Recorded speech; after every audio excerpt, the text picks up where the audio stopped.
आनंद विजय, पहले आपसे, हैरानी हुई आपको या फिर जब खबर आई तो आपको ये लगा ये तो होना ही था, संडे को क्यों हो गया? नहीं, मुझे कोई हैरानी नहीं हुई क्योंकि इसकी पृष्ठभूमि बहुत दिनों से बनी रही थी और लोगों को पता था कि आने वाले दिनों में ऐसा होने वाला है। रविवार छोड़ देते तो अच्छा होता, सारे जो बीट रिपोर्टर्स हैं उनको भी थोड़ी सहूलियत होती।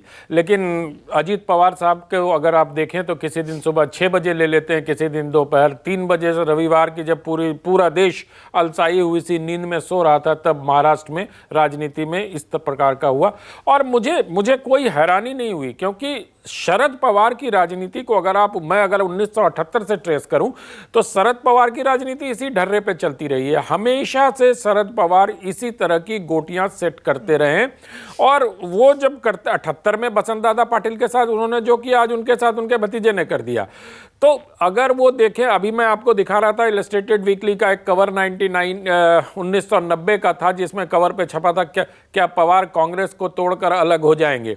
तो शरद पवार की राजनीति नीतीश कुमार जैसी रही है। नीतीश कुमार एक ही दल में इधर जाते आते रहे, लेकिन शरद पवार अपने तमाम विकल्पों को एग्जॉस्ट करते हुए चलते हैं। और इस खेल में भी मुझे लगता है कि जिस प्रकार से उनकी प्रतिक्रिया अभी तक आई है, या जिस प्रकार से उनके, अभी देखिए एनसीपी के कार्यकारी अध्यक्ष प्रफुल्ल पटेल प्रेस कॉन्फ्रेंस में बैठे थे।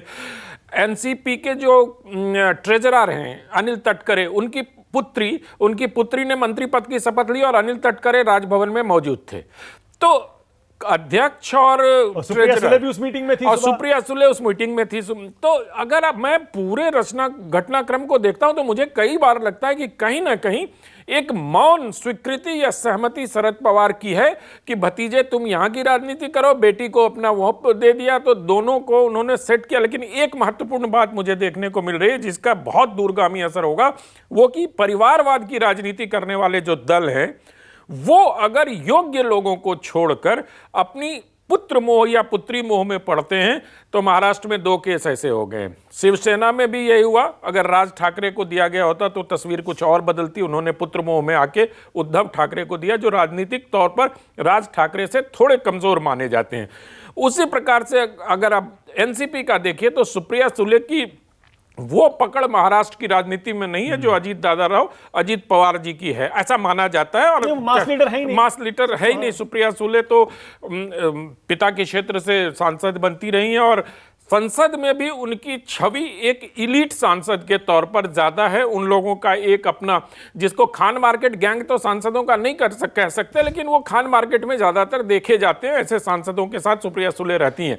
तो जनता के बीच जाकर सुप्रिया सुले क्या करेंगी, उनके भविष्य को सिक्योर करने के लिए भी पवार साहब ने, और मुझे कोई हैरानी नहीं होगी कि सुप्रिया सुले भी आने वाले दिनों में कहीं ना कहीं फिट आपको नजर आए।